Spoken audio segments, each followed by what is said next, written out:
আজ শনিবার লালগোলার MN library মাঠ থেকে এক বিশাল ডিওয়াইএফআই এর মিছিল সংগঠিত হয়। এই কর্মসূচিতে উপস্থিত ছিলেন ডিওয়াইএফআই নেত্রী মীনাক্ষী মুখার্জি, জেলা সম্পাদক সন্দীপন দাস, জেলা সভাপতি সৈয়দ নুরুল হাসান, জেলা কমিটির নেত্রী শাহনাজ ইসলাম সহ লালগোলার অন্যান্য নেতৃত্ব ও কর্মীবৃন্দ। মিছিল শুরু হয় লালগোলা এমএন একাডেমি ময়দান থেকে, যেটি পাহাড়পুর মোড়, নেতাজি মোড় হয়ে ডাকবাংলা মোড়ে এসে শেষ হয়। এই মিছিল ঘিরে লালগোলার সাধারণ মানুষের মধ্যে উৎসাহ চোখে পড়ার মতো ছিল। মিছিল চলাকালীন সংবাদ মাধ্যমের সামনে বক্তব্য রাখতে গিয়ে ডিওয়াইএফআই নেত্রী মীনাক্ষী মুখার্জি কড়া ভাষায় আক্রমণ করেন রাজ্যের শাসক দল তৃণমূল কংগ্রেস ও কেন্দ্রের শাসক দল বিজেপিকে। তিনি বলেন, রাজ্যের পরিযায়ী শ্রমিকদের নিজেদের রাজ্যে ফিরিয়ে এনে কাজ দেওয়ার দাবি করছি আমরা, অথচ সরকার তা না করে মানুষের ধর্মীয় বিভেদ সৃষ্টি করে একে অপরের বিরুদ্ধে লড়িয়ে দিচ্ছে। তৃণমূল ও বিজেপি আসলে ভিতরে ভিতরে একসঙ্গে মিলে সাধারণ মানুষের মৌলিক সমস্যাগুলো থেকে নজর ঘোরাচ্ছে। তিনি আরো বলেন, বাম আমলে কোনো নেতা পুলিশকে এমনভাবে কথা বলেননি, কিন্তু এখন প্রশাসনের মাথায় উঠে গেছেন তৃণমূল নেতারা। অনুব্রত মণ্ডলের ভূমিকা তো সবাই দেখেছে। এই মিছিলে আগামী 21 থেকে 23 জুন ডিওয়াইএফআই এর 20তম রাজ্য সম্মেলনের প্রস্তুতির কথাও জানানো হয়। মীনাক্ষী মুখার্জি বলেন, এই সম্মেলন শুধু রাজনৈতিক দিক থেকে নয়, সমাজের ন্যায় ও গণতন্ত্র পুনঃপ্রতিষ্ঠার লড়াইয়ে এক বড় পদক্ষেপ হবে। তিনি বিজেপিকেও কটাক্ষ করে বলেন, সাম্প্রদায়িক বিষয়ে বিজেপির মাথায় এখন ছাতা ধরেছে, কিন্তু বাংলার মাটি ধর্মের নামে বিভাজন মানে না।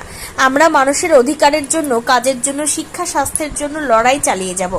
রাজ্য রাজনীতিতে এই ধরনের আন্দোলন যে আগামী দিনে বামপন্থী যুব সংগঠনকে আরও সক্রিয় করে তুলবে তা বলাই বাহুল্য।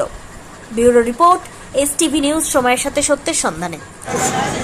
রাজ্যের পরিযায়ী শ্রমিকদেরকে নিজেদের রাজ্যে ফিরিয়ে আমাদের রাজ্যে তাদের কাজের ব্যবস্থা করা, গোটা মুর্শিদাবাদ সহ আমাদের রাজ্যের সমস্ত সম্পদকে ব্যবহার করে বেকারদের হাতে কাজ তুলে দেওয়ার জন্য তাকে ব্যবস্থা করা, এবং যে দুর্নীতি এবং দুষ্কৃতি রাজকে পশ্চিমবঙ্গের তৃণমূল কংগ্রেসের সরকার পুলিশের ছাতার তলায় দাঁড়িয়ে কায়েম রাখতে চাইছে, এবং তার মাথায় যে বিজেপি ছাতা ধরেছে এবং ধর্মকে সামনে রেখে গোটা মুর্শিদাবাদ সহ পশ্চিমবঙ্গে প্রতিদিন দাঙ্গা করার প্ল্যান করাচ্ছে মানুষকে ভাগ করে দেওয়ার চক্রান্তের বিরুদ্ধে, তার বিরুদ্ধেই স্থায়ী এবং স্থায়ী কাজ ও নিরাপত্তার দাবিতে ডিওয়াইএফআই এর 20তম রাজ্য সম্মেলন পশ্চিমবঙ্গ রাজ্যে 21 থেকে 23 জুন অনুষ্ঠিত হবে। গোটা রাজ্য জুড়ে কর্মসূচি চলছে, লালগোলাতেও আজকে আমরা সেই একই কারণে উপস্থিত হয়েছি।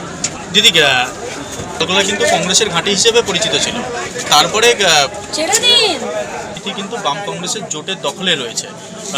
বিভিন্ন রাজনৈতিকবিদ তারা যেটা মনে করছেন, লালগোলায় একের পর এক কর্মসূচি, নিজেদের শক্ত জমি, নিজেদের ঘাঁটি বজায় রাখতেই কি এমনটা? রাজনৈতিক দলের আবার ঘাঁটি হয় নাকি? ঘাঁটি তো সেনাদের হয় আর জঙ্গিদের হয়, সন্ত্রাসবাদীদের।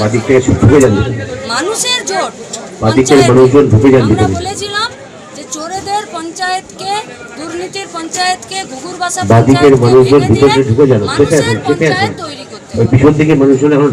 আজকে যে বীরভূমে যেটা দেখা যাচ্ছে যে অনুব্রত মণ্ডল যে মানে আইসির সঙ্গে করছে, আপনাদের কালীনও কি এইরকম ছিল বা এই বিষয়ে কি বলবেন? আপনারা বলুন, ছিল নাকি? আমাকে জিজ্ঞেস করলে তো আমি আমার ভালোর দিকটাই বলবো, আপনারা বলুন। তপন সামন্ত 7টার মধ্যে আমি ঢুকে যাব, তাণ্ডবলীলা খেলে দেব, ভয়ঙ্কর খেলে দেব, আর যারা মেরেছে তাদের গ্রেপ্তার করুন, কোনো কাহিনী শুনবো না। তারপরে গত পরশুদিনের এই ঘটনা কি বলবেন? তার মানে আপনিও জানেন না শুধু রাজ্যের পুলিশ মন্ত্রী মমতা ব্যানার্জি, তাই তো?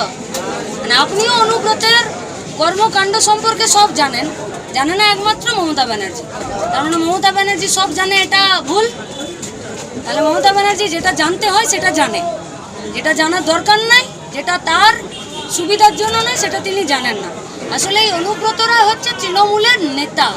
এই অনুব্রতকেই তো তৃণমূল বলেছিল যে বীরের সম্মানে ফিরিয়ে নিয়ে আসবে, তাই তো? তাহলে পুলিশকে আক্রমণকারী, মানুষকে মারধর করা, দিয়াল লটারিতে কোটি কোটি টাকা কামানো, গরু চুরিতে চোরের তকমা পাওয়া, তিহার জেল খেটে আসা, এরা যদি ওদের বীর হয়, আপনাদের মাধ্যমে গোটা রাজ্যের মানুষকে আমরা সিদ্ধান্ত নিতে অনুরোধ জানাবো যে বীরেদের দলকে চান নাকি বামপন্থীদেরকে চান।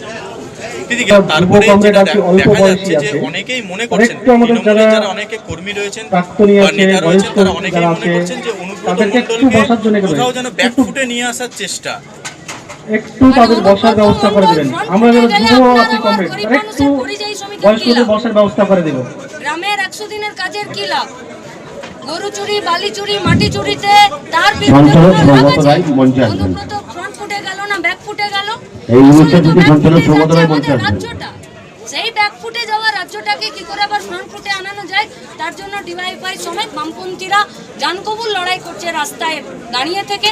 আপনাদের মাধ্যমে সঞ্চালক সৌগত রায়, আমাদের আবেদন, এই অনুষ্ঠান মঞ্চে সঞ্চালক সৌগত রায়, আপনি মঞ্চে আসবেন।